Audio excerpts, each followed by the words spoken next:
जी हाँ दोस्तों, पहला क्वेश्चन दोस्तों, निम्नलिखित में से कौन सा रासायनिक अभिक्रिया है? तो दोस्तों गर्मियों में कमरे में के ताप पर दूध को खुला छोड़ दिया जाना, बिल्कुल रासायनिक अभिक्रिया लोहे का, तथा अथवा तसला या कील वायुमंडल में खुला छोड़ दिया जाना, बिल्कुल हाँ दोस्तों, जंग लग जाता है तो ये भी रासायनिक अभिक्रिया। अंगूर का किण्वन हो जाना, ये भी रासायनिक अभिक्रिया। भोजन पकाया जाता है, ये भी रासायनिक अभिक्रिया। हमारा शरीर भोजन को पचा लेता है, यह भी एक रासायनिक अभिक्रिया है। हम सांस लेते हैं, ये भी एक रासायनिक अभिक्रिया बिल्कुल है। रासायनिक अभिक्रिया कब होती है? जब कोई रासायनिक परिवर्तन होता है। मैग्नीशियम रिबन का वायु में दहन करने से क्या बनता है? मैग्नीशियम ऑक्साइड बनता है। मैग्नीशियम को वायु के साथ दहन कैसे अभिक्रिया? यह एक रासायनिक अभिक्रिया। मैग्नीशियम रिबन का दहन किस प्रकार होता है? चमत्कार श्वेत लोह के साथ दहन होता है। जस्ते का तनु सल्फ्यूरिक अम्ल के साथ अभिक्रिया कौन सी गैस का निर्माण होता है? Hydrogen gas. एक रासायनिक अभिक्रिया का पहचान हम कैसे कर सकते हैं? या तो अवस्था में परिवर्तन हो जाए, रंग में परिवर्तन, तापमान में परिवर्तन, या गैस का निकलना होता है। अभिकारक किसे कहते हैं? अभिक्रिया में जितने रासायनिक परिवर्तन होता है उसे अभिकारक कहते हैं। उत्पाद किसे कहते हैं? जब अभिक्रिया में एक नए पदार्थ का निर्माण होता है उसे उत्पाद कहते हैं। द्रव्यमान के संरक्षण के नियम के आधार पर कौन सा कथन सत्य है? तो दोस्तों किसी भी रासायनिक अभिक्रिया में द्रव्यमान या तो का ना तो निर्माण होता है ना तो विनाश, बिल्कुल सही दोस्तों। रासायनिक अभिक्रिया के पहले एवं उसके पश्चात प्रत्येक तत्व की परमाणु संख्या समान रहती है, बिल्कुल सही है दोस्तों। किसी भी रासायनिक अभिक्रिया में उत्पाद तत्वों का कुल द्रव्यमान अभिकारक तत्व कुल द्रव्यमान के बराबर होता है, बिल्कुल सही है दोस्तों। जिंक सल्फ्यूरिक अम्ल में के साथ अभिक्रिया करके क्या बनाता है? जिंक सल्फेट और हाइड्रोजन गैस बनाता है। लोहा आयरन जल के साथ अभिक्रिया करके क्या बनाता है दोस्तों? तो ऑक्साइड और हाइड्रोजन बनाता है, आयरन ऑक्साइड और हाइड्रोजन बनाता है दोस्तों। रासायनिक अभिक्रिया में नए पदार्थ का निर्माण कैसे होता है? जैसे किसी रासायनिक अभिक्रिया परमाणुओं की आपसी आबंध के टूटने एवं जुड़ने से नए पदार्थ का निर्माण होता है। कैल्शियम ऑक्साइड यानी बिना बुझा हुआ जल के साथ तीव्रता से अभिक्रिया करके क्या उत्पन्न करता है दोस्तों? कैल्शियम हाइड्रोक्साइड का निर्माण करता है दोस्तों। बिना बिना बुझा हुआ चूना किसे कहते हैं? कैल्शियम ऑक्साइड को। बुझा हुआ चूना किसे कहते हैं दोस्तों? कैल्शियम हाइड्रोक्साइड को। संयोजन अभिक्रिया किसे कहते हैं? ऐसी अभिक्रिया जिसमें दो या दो से अधिक अभिकारक मिलकर एक एकल उत्पाद का निर्माण करते हैं। बुझे हुए चूने का विलयन का उपयोग किस काम में आता है दोस्तों? दीवारों को सफेदी करने के लिए। कैल्शियम हाइड्रोक्साइड वायु की उपस्थिति में कार्बन डाइऑक्साइड के साथ अभिक्रिया करके क्या बनाता है? कैल्शियम कार्बोनेट की पतली परत बनाता है। संगमरमर का रासायनिक क्या सूत्र क्या? CuCO3। संयोजन अभिक्रिया का उदाहरण निम्नलिखित में कौन सा है? नहीं है। कोयले का दहन बिल्कुल है दोस्तों। संयोजक अभिक्रिया हाइड्रोजन गैस और ऑक्सीजन गैस से जल का निर्माण बिल्कुल संयोजन अभिक्रिया। ऊष्माक्षेपी रासायनिक अभिक्रिया किसे कहते हैं? जिन अभिक्रियाओं में उत्पाद के निर्माण के साथ साथ ऊष्मा भी उत्पन्न होता है उसे ऊष्माक्षेपी अभिक्रिया कहते हैं। कार्बोहाइड्रेट के टूटने से क्या प्राप्त होता है दोस्तों? ग्लूकोज। वायु में जलाने से पहले मैग्नीशियम रिबन को साफ किया जाता है। लेड नाइट्रेट के ताप को गर्म करने पर क्या प्राप्त होता है? Lead oxide, nitrogen oxide, oxygen. सूर्य के प्रकाश में श्वेत रंग का सिल्वर किस रंग का हो जाता है दोस्तों? तो धूसर रंग का हो जाता है दोस्तों। श्वेत रंग के सिल्वर का धूसर रंग में परिवर्तन का कारण क्या है दोस्तों? प्रकाश की उपस्थिति में सिल्वर क्लोराइड का सिल्वर और क्लोरीन में वियोजन के कारण। सिल्वर ब्रोमाइड किस प्रकार का अभिक्रिया करता है दोस्तों? तो यह वियोजन अभिक्रिया करता है। विस्थापन अभिक्रिया किसे कहते हैं? जब किसी अभिक्रिया में एक तत्व दूसरे तत्व को उसके विलयन से विस्थापित कर देता है या हटा देता है। लोहा, जिंक तथा लेड कॉपर की अपेक्षा अधिक क्रियाशील तत्व है, इसलिए वह कॉपर को उसके यौगिक से क्या करता है? हटा देता है, विस्थापित कर देता है। अवक्षेपण अभिक्रिया किसे कहते हैं दोस्तों? जिस अभिक्रिया में अवक्षेप का निर्माण होता है उसे अवक्षेपण अभिक्रिया कहते हैं दोस्तों। अगला द्विविस्थापन अभिक्रिया किसे कहते हैं दोस्तों? वह अभिक्रिया जिसमें अभिकारकों के बीच आयनों का आदान प्रदान होता है। अगला क्वेश्चन दोस्तों, उपचयन किसे कहते हैं दोस्तों? अभिक्रिया के समय जब किसी पदार्थ में ऑक्सीजन की वृद्धि होती है। अपचयन किसे कहते हैं दोस्तों? अभिक्रिया के समय जब किसी पदार्थ में ऑक्सीजन का ह्रास होता है। उपचयन अपचयन अभिक्रिया किसे कहते हैं? किसी अभिक्रिया में एक अभिकारक उपचारित तथा दूसरा अभिकारक अपचयित होता है। संक्षारण किसे कहते हैं? जब कोई धातु अपने आसपास अम्ल आर्द्रता आदि के संपर्क में जब उसमें जंग लग जाता है दोस्तों। विकृत गंधिता क्या है दोस्तों? उपचयित होने पर तेल एवं वसा विकृत गंधी हो जाते हैं।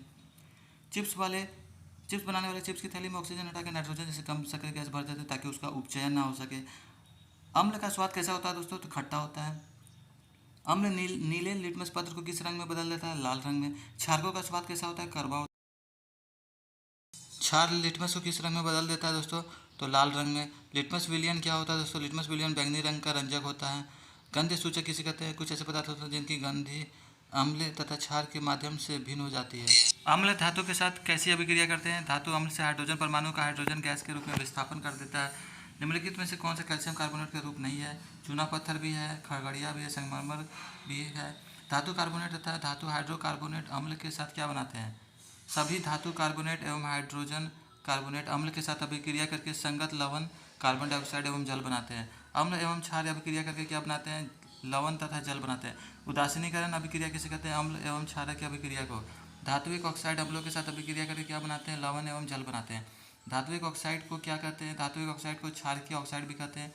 निम्नलिखित में से कौन सा अम्ल की पहचान करें? कौन सा अम्ल देख लीजिए, जैसे हाइड्रोक्लोरिक अम्ल है, सल्फ्यूरिक अम्ल है। निम्नलिखित में से क्षारक की पहचान करें, जो भी क्षारक है उसको पहचान। क्षारक के साथ अधात्विक ऑक्साइड अभिक्रिया करके क्या बनाते हैं, लवण एवं जल बनाते हैं। अधात्विक ऑक्साइड किस प्रकृति के होते हैं, अधात्विक ऑक्साइड अम्लीय प्रकृति के होते हैं। धातु के साथ अभिक्रिया करके सभी अम्ल क्या उत्पन्न करते हैं, हाइड्रोजन गैस करते हैं। सभी अम्लों में क्या होता है दोस्तों, हाइड्रोजन। अम्ल विलयन में क्या उत्पन्न करता है, हाइड्रोजन आयन। अम्ल किस गुणधर्म के कारण अम्लीय होता है, हाइड्रोजन आयन के कारण। जल की उपस्थिति में HCl में क्या उत्पन्न होता है, तो हाइड्रोजन आयन उत्पन्न होता है। क्षारक को जल में घोलने पर क्या होता है दोस्तों, जल में हाइड्रोक्साइड आयन उत्पन्न करता है दोस्तों। जल में घुलनशील क्षारक को क्या कहते हैं, क्षार कहते हैं। जल में अम्ल क्या प्रदान करता है दोस्तों, हाइड्रोजन आयन या हाइड्रोनियम आयन। क्या सभी क्षारक जल में घुलनशील होते हैं, नहीं। क्षारक का स्वाद कैसा होता है, कड़वा। क्षारक का स्पर्श कैसा होता है दोस्तों, साबुन की तरह। सभी क्षारक क्या उत्पन्न करते हैं, हाइड्रोक्साइड आयन। जल में अम्ल या क्षारक के घुलने की प्रक्रिया कैसी होती है, ऊष्माक्षेपी। जल में अम्ल तथा क्षारक मिलाने पर क्या होता है, आयन की सांद्रता के में प्रति इकाई आयतन में कमी हो जाता है। तनुकरण किसे कहते हैं, जल में अम्ल या क्षारक मिलाने की प्रक्रिया को। पीएच स्केल किसे कहते हैं, किसी विलयन में उपस्थित हाइड्रोजन आयन की सांद्रता ज्ञात करने की स्केल को। पीएच स्केल में हम कितना मान ज्ञात कर सकते हैं, 0 से 14 तक। हाइड्रोजन आयन की सांद्रता जितना अधिक होगी उसका पीएच उतना कम होगा। किसी भी उदासीन विलयन का पीएच कितना होता है, 7 होता है। यदि पीएच स्केल में किसी विलयन का मान 7 से कम है तो वह अम्लीय होगा। अगर पीएच स्केल में किसी विलयन का मान 7 से 14 के बीच है तो वो क्या होगा, क्षारक होगा दोस्तों। नींबू का रस का पीएच मान कितना होता है, 2.2। शुद्ध जल का पीएच मान कितना होता है, 7। रक्त का पीएच कितना होता है, 7.4। सोडियम हाइड्रोक्साइड विलयन का पीएच मान कितना होता है, 14। जठर रस का पीएच कितना होता है, 1.2। अम्ल की शक्ति विलयन में किस पर निर्भर करती है, हाइड्रोजन आयन पर। क्षारक की शक्ति विलयन में किस पर निर्भर करती है, हाइड्रोक्साइड आयन पर। प्रबल अम्ल किसे कहते हैं, अधिक संख्या में हाइड्रोजन आयन उत्पन्न करने वाले अम्ल को। दुर्बल अम्ल किसे कहते हैं, कम हाइड्रोजन आयन उत्पन्न करने वाले अम्ल को। दुर्बल क्षारक किसे कहते हैं, कम संख्या में हाइड्रोक्साइड आयन उत्पन्न करने वाले विलयन को। प्रबल क्षारक किसे कहते हैं, अधिक संख्या में हाइड्रोक्साइड आयन उत्पन्न करने वाले विलयन को। हमारा शरीर का पीएच परास कितने के बीच होता है, 7 से 7.8 के बीच में। तो अम्ल वर्षा किसे कहते हैं, वर्षा के जल का पीएच मान जब 5.6 से कम हो जाता है। अम्लीय वर्षा का जल जब नदी में प्रवाहित होता है तो नदी का जल का पीएच मान कितना होता है दोस्तों, पीएच मान बढ़ जाता है। किस ग्रह का वायुमंडल सल्फ्यूरिक अम्ल के मोटे श्वेत पीले बादलों से बना है, तो शुक्र। जीवित प्राणियों केवल संकीर्ण पीएच परास में ही जीवित रह सकते हैं, बिल्कुल सही है दोस्तों। क्या अच्छी उपज के लिए पौधों के लिए एक विशेष पीएच परास की आवश्यकता होती है, बिल्कुल दोस्तों। हमारा उधर कौन सा अम्ल उत्पन्न करता है, हाइड्रोक्लोरिक अम्ल को उत्पन्न करता है दोस्तों। हाइड्रोक्लोरिक अम्ल, इससे मुक्ति के लिए क्षारक कौन सा क्षारक का प्रयोग किया जाता है, एंथ्रेसिक को। पीएच का मान कितना कम होने पर दांतों का क्षय प्रारंभ हो जाता है, 5.5 से। दंत क्षय को रोकने के लिए क्या करते हैं दोस्तों, क्षारकीय दंत मंजन का उपयोग करते हैं। मधुमक्खी डंक मारते समय क्या छोड़ती है, अम्ल छोड़ती है, जिस कारण दर्द होता है। मधुमक्खी के डंक से आराम के लिए किसका उपयोग किया जाता है दोस्तों, तो बेकिंग सोडा जैसे दुर्बल क्षारक। सिट्रिक अम्ल के प्राकृतिक स्रोत कौन से हैं, संतरा, नींबू। टार्टरिक अम्ल का प्राकृतिक स्रोत क्या है दोस्तों, इमली। एसिटिक अम्ल का प्राकृतिक स्रोत क्या है दोस्तों, सिरका। ऑक्सेलिक अम्ल का प्राकृतिक स्रोत क्या है दोस्तों, टमाटर। लैक्टिक अम्ल का प्राकृतिक स्रोत क्या है दोस्तों, खट्टा दूध या दही। मेथनोइक अम्ल का प्राकृतिक स्रोत क्या है दोस्तों, चींटी का डंक। निम्नलिखित में से लवण की पहचान कर लीजिए, जैसे सब पोटेशियम सल्फेट, सोडियम सल्फेट, ये सब लवण है दोस्तों। एक ही प्रकार के लवण किसे कहते हैं, समान धन या ऋण वाले लवणों को। प्रबल अम्ल एवं प्रबल क्षारक के लवण के पीएच का मान कितना होता है, 7 होता है दोस्तों, और यह उदासीन होते हैं। प्रबल अम्ल एवं दुर्बल क्षारक के लवण के पीएच मान कितना होता है दोस्तों, 7 से कम होता है, और यह अम्लीय होते हैं दोस्तों। प्रबल क्षारक एवं दुर्बल अम्ल के लवण के पीएच मान कितना होता है, 7 से अधिक, और यह क्षारकीय अम्ल होते हैं। सोडियम क्लोराइड किसे कहते हैं, हाइड्रोक्लोरिक अम्ल और सोडियम हाइड्रोक्साइड के विलयन की अभिक्रिया से उत्पन्न लवणों को। खाने का नमक किसे कहते हैं, सोडियम क्लोराइड को। खाने में प्रयोग होने वाले सोडियम क्लोराइड कैसा लवण है, एक उदासीन लवण है। क्लोर क्षार प्रक्रिया किसे कहते हैं, सोडियम क्लोराइड के जलीय विलयन से विद्युत प्रभावित करने पर सोडियम हाइड्रोक्साइड उत्पन्न करता है, इसे को कहते हैं दोस्तों। क्लोर क्षार प्रक्रिया में एनोड पर कौन सा गैस मुक्त होता है दोस्तों, तो क्लोरीन गैस मुक्त होता है। क्लोर क्षार प्रक्रिया में कैथोड पर कौन सा गैस मुक्त होता है, तो दोस्तों हाइड्रोजन। क्लोर क्षार प्रक्रिया में सोडियम हाइड्रोक्साइड विलयन का निर्माण कहाँ होता है, कैथोड पर। क्लोरीन का निर्माण कैसे होता है दोस्तों, जलीय सोडियम क्लोराइड के विद्युत अपघटन से। विरंजक चूर्ण के उत्पादन के लिए किस गैस का उपयोग किया जाता है, क्लोरीन गैस का। सूक्ष्म बुझा हुआ चूना रासायनिक सूत्र का CaOH2। विरंजक चूर्ण का निर्माण कैसे होता है, सूक्ष्म बुझा हुआ चूना पर क्लोरीन की क्रिया से। विरंजक चूर्ण का रासायनिक सूत्र क्या है, COCl2। विरंजक चूर्ण का उपयोग निम्नलिखित में से किसमें नहीं किया जा सकता, तो इसमें से दोस्तों सब में किया जाता है दोस्तों। बेकिंग सोडा का उपयोग किसमें किया जाता है, स्वादिष्ट खस्ता, पकौड़े, मिठाई, पूड़ी बनाने में। बेकिंग सोडा का रासायनिक नाम क्या है दोस्तों, sodium hydrogen carbonate. Baking soda का रासायनिक सूत्र क्या है, NaHCO3। बेकिंग सोडा बनाने में मूल पदार्थ के रूप में किससे प्रयोग किया जाता है, सोडियम क्लोराइड का। क्या बेकिंग सोडा का उपयोग एक अम्ल को उदासीन करने में किया जाता है, हाँ। बेकिंग सोडा कैसा लवण, एक दुर्बल असंक्षारक क्षारीय लवण है। बेकिंग सोडा का उपयोग निम्न में से किस में नहीं किया जाता है, बेकिंग पाउडर बनाने में इसमें किया जाता है पेट में अम्ल की अधिकता को उत्सर्जन करने में बिल्कुल। सोडा अम्ल अग्निशमन में किया जाता है बिल्कुल सब में किया जाता है। बेकिंग पाउडर को गर्म करने पर या जल में मिलाने पर निम्नलिखित में से कौन सा अभिक्रिया होती है? तो दोस्तों यह अभिक्रिया होती है धोने का सोडा का रासायनिक सूत्र क्या है? NaCO 10H2O। और धोने का सोडा किससे प्राप्त किया जा सकता है? सोडियम क्लोराइड से। धोने का सोडा कैसा लवण है? एक क्षारकीय लवण है। धोने का सोडा का उपयोग निम्न में से किस में नहीं होता है? तो दोस्तों इनमें से सभी में बेकिंग सोडा का उपयोग होता है। धोने का सोडा में एक सूत्र इकाई में कितने जल के कितने अणु होते हैं? 10। क्रिस्टलन का जल किसे कहते हैं? एक सूत्र इकाई में जल के अणुओं की संख्या। कॉपर सल्फेट का एक सूत्र इकाई में जल के कितने अणु होते हैं? 5 अणु। जिप्सम का रासायनिक सूत्र क्या है? CaSO4 2H2O। Plaster of Paris का रासायनिक सूत्र क्या है? CaSO4 half H2O। Plaster of Paris किसे कहते हैं? कैल्शियम सल्फेट अर्ध हाइड्रेट को। प्लास्टर ऑफ पेरिस का निम्न में से किसका उपयोग होता है? जी हाँ, टूटी हुई हड्डी को जोड़ने के लिए। प्लास्टर ऑफ पेरिस को जल में मिलाने में क्या होता है? कठोर बन जाता है दोस्तों। प्लास्टर ऑफ पेरिस किस रंग का? तो सफ़ेद। प्लास्टर ऑफ पेरिस एक इकाई में कितने होता है दोस्तों? आधा अणु होता है। जल का आधा अणु कैसे प्राप्त होता है? CaSO4 का 2 इकाई सूत्र जल के एक अणु से साझेदारी करके। प्लास्टर ऑफ पेरिस का उपयोग किस में होता है दोस्तों? खिलौना बनाने, सजावट का सामान और सतह को चिकना बनाने के लिए दोस्तों। धातु की चमक किसे कहते हैं? अपने शुद्ध रूप में धातु की सतह चमकदार होती है, इस गुण को कहते हैं दोस्तों। अपने शुद्ध रूप में धातु की सतह कैसी होती है? चमकदार होती है। आघात वर्धता किसे कहते हैं? धातुओं को पीट कर पतली चादर बनाई जाती है, इस गुणधर्म को कहते हैं। सबसे अधिक आघात वर्ध्य वाले धातु कौन है दोस्तों? सोना और चांदी। तन्यता किसे कहते हैं? धातु के पतले तार के रूप में खींचने की क्षमता को तन्यता कहते हैं। सबसे अधिक तन्य धातु कौन सा है? सोना। 1 ग्राम सोने में कितना किलोमीटर तार बनाया जा सकता है? 2 किलोमीटर। धातु उष्मा के सुचालक होते हैं या कुचालक सुचालक? धातुओं का गलनांक अधिक होता है या कम? अधिक होता है। उष्मा का सबसे अच्छा सुचालक कौन होता है? सिल्वर और कॉपर। उष्मा के कुचालक धातु कौन से हैं? लेड और मरकरी। ध्वनिक किसे कहते हैं दोस्तों? जो धातु एक कठोर सतह से टकराने पर आवाज़ उत्पन्न करती है। धातु निम्नलिखित में से कौन सा धातु है? ये देख लीजिए। कौन सा अधातु है जो द्रव्य होती है? ब्रोमीन। कौन सा धातु कमरे के ताप पर ठोस अवस्था में पाई जाती है? मरकरी। कौन से धातु का गलनांक बहुत कम होता है दोस्तों? तो गैलियम और सीजियम। कौन सा 2 धातु है जो हथेली पर रखने पर पिघलने लगती है? गैलियम और सीजियम। कौन ऐसी अधातु है जो विभिन्न रूपों में विद्यमान रहती है? कार्बन। सबसे कठोर प्राकृतिक पदार्थ है हीरा। निम्न में से किसका गलनांक और क्वथनांक बहुत अधिक होता है? तो हीरा का क्वथनांक गलनांक बहुत होता है। ग्रेफाइट किसका एक अन्य अवरूप है? कार्बन का। हीरा और ग्रेफाइट में कौन विद्युत का सुचालक है? ग्रेफाइट। कौन से क्षारीय धातु को चाकू से काटा जा सकता है? तो लिथियम, सोडियम, पोटेशियम। निम्नलिखित में से किसका घनत्व एवं गलनांक कम होता है? तो लिथियम, सोडियम, पोटेशियम तीनों का। अधिकांश धातुएं क्या प्रदान करती है? ऑक्साइड प्रदान करती है। अधिकांश धातुएं जल में घुलकर क्या बनाता है? अम्ल बनाता है। अधिकांश धातुएं क्या प्रदान करती है? क्षारकीय ऑक्साइड। जब कॉपर को वायु में गर्म किया जाता है तो क्या होता है? काले रंग का कॉपर ऑक्साइड बनता है। कौन सी धातुएं ऑक्साइड, अम्लीय तथा क्षार के दोनों प्रकार का व्यवहार प्रदर्शित करती है? Aluminium oxide, zinc oxide. अगला, कौन सी धातु इतनी तेजी से अभिक्रिया करती है खुले में रखने पर आग पकड़ लेती है? पोटेशियम तथा सोडियम। कौन सी धातुएं को आकस्मिक आग को रोकने के लिए केरोसिन में डुबा कर रखते हैं? पोटेशियम तथा सोडियम। जल के साथ अभिक्रिया करके धातुएं क्या उत्पन्न करती है दोस्तों? तो ये आप देख सकते हैं हाइड्रोजन गैस। जो धातु ऑक्साइड जल में घुलनशील है, जल में घुलकर क्या उत्पन्न करते हैं? धातु हाइड्रोक्साइड प्रदान करते हैं। पोटेशियम और सोडियम ये कैसी है दोस्तों? ये धातुएं ठंडे जल के साथ तेज़ी से अभिक्रिया करती है। सोडियम तथा पोटेशियम की अभिक्रिया कैसी होती है दोस्तों? तेज तथा ऊष्माक्षेपी होती है। जल के साथ कैल्शियम की अभिक्रिया कैसी होती है? धीमी। शीतल जल तथा गर्म जल, इन दोनों में से मैग्नीशियम किसके साथ अभिक्रिया नहीं करता था? शीतल जल। मैग्नीशियम गर्म जल के साथ अभिक्रिया करके क्या उत्पन्न करता है? मैग्नीशियम हाइड्रोक्साइड एवं हाइड्रोजन गैस। धातु अम्ल के साथ अभिक्रिया करके क्या उत्पन्न करती है? संगत लवण और हाइड्रोजन गैस। धातु किस अम्ल के साथ अभिक्रिया करके हाइड्रोजन गैस नहीं बनाती? नाइट्रिक अम्ल। कौन से धातु तनु HNO3 के साथ अभिक्रिया करके H2 गैस उत्सर्जित करते हैं? मैग्नीशियम और मैग्नीज। कौन से धातु HCl के साथ अभिक्रिया नहीं करती? कॉपर। एक्वारिजिया किसे कहते हैं? 3:1 के अनुपात में सांद्र हाइड्रोक्लोरिक अम्ल और सांद्र नाइट्रिक अम्ल के मिश्रण को कहते हैं। कौन सा मिश्रण गोल्ड और प्लेटिनम को गलाने में समर्थ है? एक्वारिजिया। क्या सांद्र हाइड्रोक्लोरिक अम्ल गोल्ड को गला सकता है? नहीं। यौगिक या विद्युत संयोजक यौगिक किसे कहते हैं? धातु से धातु में इलेक्ट्रॉन का स्थानांतरण से बने यौगिकों को। आयनिक यौगिकों में निम्नलिखित में से समान गुणधर्मों से कौन सा सही है? देख लीजिए दोस्तों, ये सारे सही है। स्वतंत्र अवस्था में पाई जाने वाली धातु कौन नहीं है?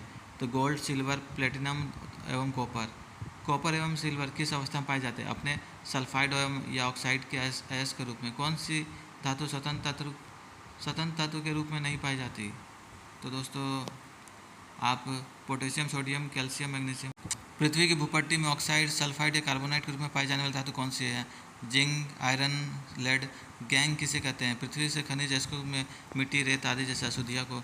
मरकरी के अयस्क का नाम क्या है? सिनाबार। वायु में गर्म करने पर यह सबसे पहले सिनाबार किसमें परिवर्तित होता है? मर्क्यूरिक ऑक्साइड के गर्म करने पर मर्क्यूरिक ऑक्साइड किसमें अपचयित हो जाता है? मरकरी में। तांबे के किस को केवल वायु में गर्म करने से अलग किया जा सकता है? प्राकृतिक रूप से Cu2S के रूप में उपलब्ध। धातु को उसके किस रूप में प्राप्त करना आसान है? ऑक्साइड से प्राप्त करना। जिंक ऑक्साइड को किसके साथ गर्म किया जाता है? तो यह जिंक धातु में अपचयित हो जाता है। कार्बन निम्नलिखित में से किसको उपचार के रूप में उपयोग नहीं किया जा सकता? Sodium, calcium, aluminium. रेल की पटरी एवं मशीनरी पुर्जों को दरारों को जोड़ने के लिए किस अभिक्रिया का प्रयोग करते हैं? आयरन 3 ऑक्साइड के साथ एल्युमिनियम। थर्मिट अभिक्रिया किसे कहते हैं? आयरन 3 ऑक्साइड के साथ एल्युमिनियम की अभिक्रिया को किन धातुओं को विद्युत अपघटनी अपचयन द्वारा प्राप्त किया जा सकता है? सोडियम, मैग्नीशियम एवं कैल्शियम, एल्युमिनियम। अशुद्ध धातु को क्या बनाया जाता है? एनोड। शुद्ध धातु की पतली परत को क्या बनाया जाता है? कैथोड। शुद्ध धातु विद्युत अपघट्य से कहाँ पर निक्षेपित हो जाता है? कैथोड पर। अब विलय अशुद्धियाँ कहाँ पर निक्षेपित की जाती है? एनोड तली पर। विलय अशुद्धियाँ कहाँ चली जाती है? विलयन में। एनोड पंख किसे कहते हैं? अविलय अशुद्धियों को एनोड तली पर निक्षेपित हो जाती है। खुली वायु में कुछ दिन छोड़ देने पर सिल्वर की वस्तु किस रंग की हो जाती है? काली। सिल्वर की वस्तु काली रंग की क्यों हो जाती है दोस्तों? सिल्वर के वायु में उपस्थित सल्फर के साथ अभिक्रिया कर सिल्वर सल्फाइड की परत बनने के कारण। कॉपर में वायु में अभिक्रिया के कारण किस रंग की परत चढ़ जाती है? हरे रंग की परत। कॉपर पर बना हरे रंग की परत किस चीज़ की होती है? Basic copper carbonate.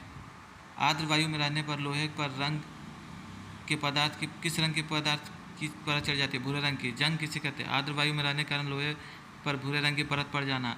लोहे को जंग लगने से कैसे बचाया जा सकता है? पेंट करके, तेल लगा के, ग्रीस लगाकर, यश दलेपन करके कर सकते हैं। यश दलेपन किसे कहते हैं? लोहे एवं इस्पात को जंग से सुरक्षित रखने के लिए उस पर जस्ते की पतली परत चढ़ाने की विधि को। क्या जस्ते की परत नष्ट हो जाने के बाद यश दलेपित वस्तु जंग से सुरक्षित रहती है? हाँ। लोहे के साथ क्या मिलाने पर हमें स्टेनलेस इस्पात प्राप्त होता है? निकेल एवं क्रोमियम। दो या दो से अधिक धातुओं के समांगी मिश्रण को क्या कहते हैं? मिश्र धातु कहते हैं। शुद्ध सोना कितने कैरेट का होता है दोस्तों? तो ये 24 कैरेट का होता है। आभूषण बनाने के लिए 24 कैरेट सोने का उपयोग क्यों नहीं होता है? काफ़ी नरम होता है इसलिए। सोने को कठोर बनाने के लिए इनमें क्या मिलाया जाता है दोस्तों? चांदी तथा तांबा। 22 कैरेट सोने का तात्पर्य क्या है दोस्तों? 22 भाग शुद्ध सोना, 2 भाग तांबा या चांदी। यदि कोई एक धातु पारद है तो इसके मिश्र धातु को क्या कहते हैं? अमलगम। क्या निम्नलिखित कथन सत्य है? तो बिल्कुल सत्य है दोस्तों। शुद्ध धातु की अपेक्षा उसके मिश्र धातु की विद्युत चालकता तथा गलना कम होता है। हाँ। तांबा एवं जस्ते की मिश्र धातु क्या है? पीतल। ताम्र एवं टीन की मिश्र धातु क्या है? कांसा। सीसा एवं टीन का मिश्र धातु क्या है? सोल्डर। कार्बन की परमाणु संख्या कितनी है? 6। कार्बन के सबसे बाहरी कोश में कितने इलेक्ट्रॉन है? 4। उत्कृष्ट गैस में विन्यास को प्राप्त करने के लिए कार्बन को कितने इलेक्ट्रॉन पाने या खोने की आवश्यकता होती है? 4 इलेक्ट्रॉन। हाइड्रोजन का प्रत्येक अणु किस उत्कृष्ट गैस के इलेक्ट्रॉनिक विन्यास को प्राप्त करता है? हीलियम। क्लोरीन की परमाणु संख्या कितनी है? 17। नाइट्रोजन के द्विपरमाणु अणु में कैसा आबंधन होता है? त्रिआबंधन। ऑक्सीजन के द्विपरमाणु अणु में कैसा आबंध होता है? दोहराबंध। अमोनियम का अणु का सूत्र क्या है? NH3। बायोगैस एवं संपीड़न गैस का प्रमुख घटक निम्नलिखित में से कौन सा है? मीथेन। निम्नलिखित में से संयोजक आबंधन वाले परमाणुओं के लिए कौन सा कथन सत्य है? तो दोस्तों इसमें से सभी सही है। हीरा एवं ग्रेफाइट किस के परमाणुओं से बने हैं? कार्बन। निम्नलिखित में से कौन विद्युत का सुचालक है? तो दोस्तों ग्रेफाइट होता है। हीरे में कार्बन का प्रत्येक परमाणु कार्बन के कितने अन्य परमाणुओं के साथ आबंधन होता है? 4। ग्रेफाइट में कार्बन के प्रत्येक परमाणु का आबंधन कार्बन के कितने अन्य परमाणुओं के साथ होता है? एक ही तल पर होता है। 3। निम्नलिखित में से कार्बन के किस रूप पे षटकोणीय व्यू मिलता है? ग्रेफाइट। हीरे को किस प्रकार संशोधित किया जा सकता है? शुद्ध कार्बन को अत्यधिक उच्च ताप एवं दाब पर उपचारित करके। किस में कार्बन के परमाणु फुटबॉल के रूप में व्यवस्थित होते हैं? फ्लोरीन। संतृप्त यौगिक किसे कहते हैं? कार्बन परमाणु के बीच केवल एक आबंध से जुड़े कार्बन के यौगिक। असंतृप्त यौगिक किसे कहते हैं? द्वि अथवा त्रि आबंध वाले कार्बन के। हाइड्रोकार्बन किसे कहते हैं? कार्बन एवं हाइड्रोजन वाले सभी कार्बन यौगिक। एल्केन किसे कहते हैं? संतृप्त हाइड्रोकार्बन को। एल्कीन किसे कहते हैं? असंतृप्त हाइड्रोकार्बन को। एल्काइन किसे कहते हैं? त्रिआबंधन वाले हाइड्रोकार्बन को। विषम परमाणु किसे कहते हैं? हाइड्रोकार्बन में हाइड्रोजन को प्रतिस्थापित करने वाले तत्वों को। कार्बन के सभी अपरूप ऑक्सीजन में दहन होकर क्या देते हैं? ऊष्मा, प्रकाश, कार्बन डाइऑक्साइड। असंतृप्त हाइड्रोकार्बन में वायु में दहन करने पर कैसे ज्वाला निकलती है? स्वस्थ। असंतृप्त हाइड्रोकार्बन में वायु में दहन करने पर कैसी ज्वाला निकलती है? धुएं वाली पीली ज्वाला। भोजन करते समय बर्तनों के तले काले होते हुए दिखाई दे देते हैं, इसका अर्थ क्या? ईंधन का अपूर्ण दहन। कोयला तथा पेट्रोल का निर्माण किससे हुआ है? जैव मात्रा से। कोयला किसके अवशेष हैं? लाखों वर्ष पुराने वृक्षों के फर्न तथा अन्य पौधे। तेल किसके अवशेष है? लाखों वर्ष पुराने छोटे समुद्री पौधों तथा जीवों के। ऑक्सीकारक किसे कहते हैं? अन्य पदार्थों को ऑक्सीजन देने की क्षमता को। निम्नलिखित में से ऑक्सीकारक की पहचान करें।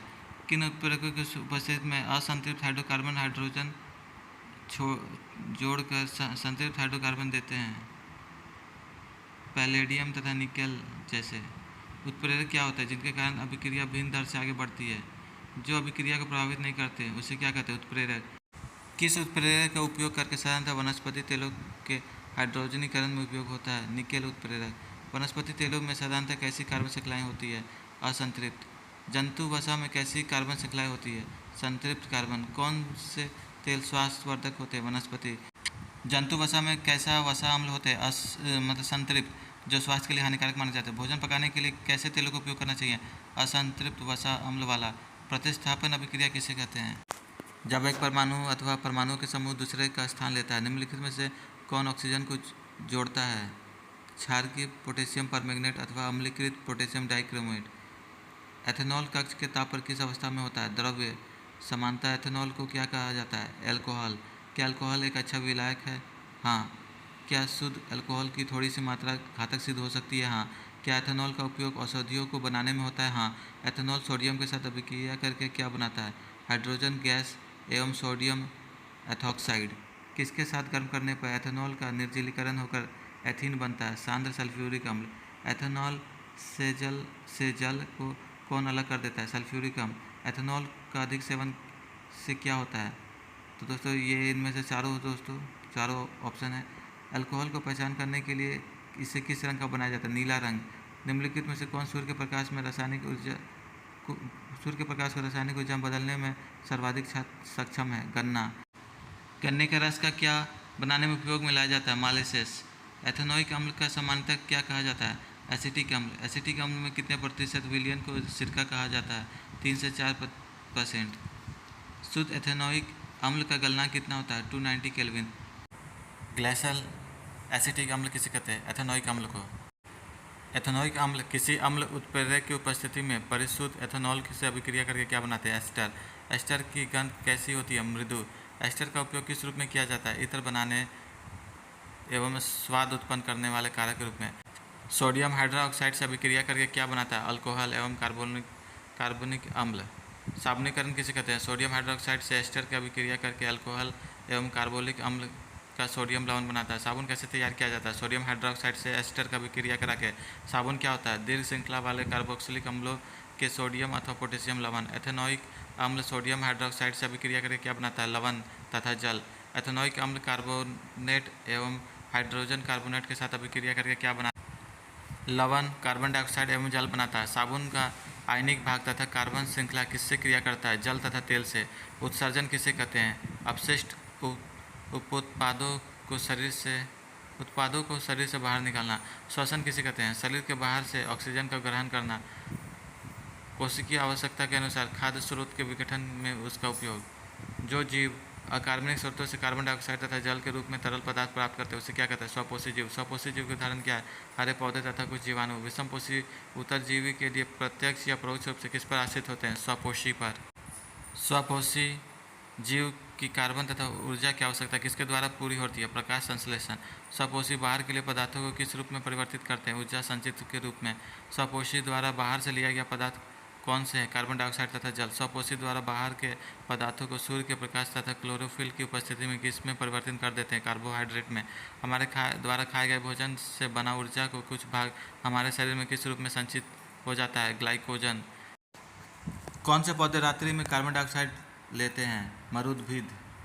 प्रकाश संश्लेषण के लिए क्या आवश्यक है? क्लोरोफिल। क्लोरोप्लास्ट किसे कहते हैं? कोशिकाओं में हरे रंग का बिंदु दिखाई देते हैं, इन हरे बिंदु को कोशिकांग कहते हैं। रंग किसे कहते हैं? पत्ती की सतह पर सूक्ष्म छिद्र को। पौधे रंध्र को कब बंद कर देते हैं? जब प्रकाश संश्लेषण के लिए कार्बन डाइऑक्साइड की आवश्यकता नहीं होती है। क्या गैसों का आदान प्रदान जड़ और पत्तियों की सतह से भी होती है? हाँ। द्वार कोशिकाओं में जब जल अंदर चला जाता है तो क्या होता है, वह फूल जाती है और अंदर का छिद्र खुल जाता है। जब द्वार कोशिकाएं सिकुड़ती है तो क्या होता है, छिद्र बंद हो जाता है। पौधों द्वारा नाइट्रोजन किस रूप में लिया जाता है, अकार्बनिक नाइट्रेट का नाइट्राइड के रूप में। प्रकाश संश्लेषण के लिए आवश्यक जल कहाँ से मिलता है, जड़ों द्वारा मिट्टी में उपस्थित जल के अवशोषण से। एक कोशिकीय जीव में भोजन कहाँ से लिया जाता है, सतह से। एक कोशिकीय जीव कौन है, पैरामीशियम अमीबा। लाला रस या लार किसे कहते हैं, अपनी पसंद का खाने का पदार्थ देखकर मुंह में पानी आने को। लाला रस या लार किस ग्रंथि से निकलता है, लाला ग्रंथि से। एंजाइम किसे कहते हैं, जैव उत्प्रेरक को। लार क्या है, एंजाइम। लार में उपस्थित एंजाइम का क्या नाम है, लाल एमिलेस। अमाशय किसका स्रवन करते हैं, हाइड्रोक्लोरिक अम्ल।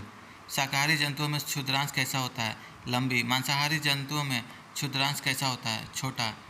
कार्बोहाइड्रेट, प्रोटीन तथा वसा का पाचन स्थान कौन सा है, क्षुद्रांत्र। तो दंत रक्षक तथा दंत क्षय किसके कारण होता है, इनेमल तथा डेंटिन के सने मृदुकरण के कारण। कोशिका में एटीपी का उपयोग किस लिए किया जाता है, पेशियों के सिकुड़ने, प्रोटीन संश्लेषण, तंत्रिका आवेग का संश्लेषण। कुपिका किसे कहते हैं, गुब्बारे जैसी संरचना को। एक 6 कार्बन वाले अणु का 3 कार्बन वाले अणु पायरुवेट में विखंडन होना कहाँ होता है, कोशिका द्रव्य में। पायरुवेट का विखंडन ऑक्सीजन का उपयोग करके कहाँ होता है, माइक्रोकोन्ड्रिया में। पेड़ पौधों द्वारा दिन में बिट्टू नहीं निकलता है, इसका क्या कारण है, श्वसन के द्वारा निकल CO2 प्रकाश संश्लेषण में उपयुक्त हो जाती है। कार्बन डाइऑक्साइड प्रचुर रुधिर को कार्बन डाइऑक्साइड छोड़ने के लिए कहाँ जाना होता है, फुसफुस में। फुसफुस में वापस ऑक्सीजन रुधिर को कहाँ लाना होता है, हृदय में। ऑक्सीजन प्रचुर रुधिर फुसफुस से हृदय में कहाँ आता है, बाईं ओर स्थित कोष्ठ, बायां आंदिल में। फुसफुस से ऑक्सीजन कहाँ प्रवेश करती है, रुधिर में। हृदय का दायां एवं बायां बंटवारा क्यों हुआ है, ऑक्सीजनित तथा विऑक्सीजनित रुधिर को मिलने से रोकने में। हृदय का दायां एवं बायां बंटवारा से क्या लाभ है, शरीर को उच्च दक्षता पूर्ण ऑक्सीजन की पूर्ति होती है। किन में 3 कोशिकीय हृदय होता है, जल, स्थलचर, बहुत से सरीसृप में। मछली के हृदय में कितने कोष्ठ होते हैं, 2। मछलियों के शरीर में एक चक्र में कितने बार रुधिर हृदय में जाता है, 1 बार। रक्तदाब किसे कहते हैं, रुधिर वाहिकाओं की भित्ति के विरुद्ध जो दाब लगता है। रक्तदाब कहाँ अधिक लगता है, रक्तदाब शिराओं की अपेक्षा धमनियों में बहुत अधिक लगता है। सामान्य प्रकुंचन दाब लगभग कितना होता है, 1200 mm। अनुशीलन दाब लगभग कितना होता है, 80 mm। कुछ रक्तदाब का क्या कारण है, धमनियों का सिकुड़ना। उच्च रक्तदाब से क्या होता है, रक्त प्रवाह में प्रतिरोध बढ़ जाता है। धमनी किसे कहते हैं, रुधिर वाहिका जो रुधिर के हृदय से शरीर के विभिन्न अंगों तक ले जाती है। धमनी की भित्ति कैसी होती है, मोटी तथा लचीली। शिराएं क्या काम करती है, विभिन्न अंगों से रुधिर एकत्र करके वापस हृदय में लाना। रक्त स्राव को रोकने के लिए रुधिर में से कौन सी कोशिकाएं होती है, प्लेटलेट्स कोशिकाएं होती है। प्लेटलेट्स कोशिकाएं क्या करती है, रक्त स्राव के स्थान पर रुधिर का धक्का बनाकर मार्ग अवरुद्ध कर देती है। लसिका का या उत्तल तरल किसे कहते हैं, एक प्रकार का द्रव्य जो वाहन में सहायता करता है। मिट्टी से प्राप्त जल और खनिज लवणों को कौन लाता है, जाइलम। पत्तियों को से जहाँ प्रकाश संश्लेषण से उत्पाद संश्लेषित होते हैं उसे पौधों के अन्य भागों तक कौन वहन करता है, फ्लोएम। पादप के वायव्य भागों द्वारा वाष्प के रूप में जल की हानि क्या कहलाता है, वाष्पोत्सर्जन। फुसफुस में क्या रुधिर से अलग हो जाती है, CO2। नाइट्रोजनी वर्ज्य पदार्थ जैसे यूरिया या यूरिक अम्ल कहाँ रुधिर से अलग किए जाते हैं, वृक्क में। मूत्र कहाँ भंडारित रहता है, मूत्राशय में।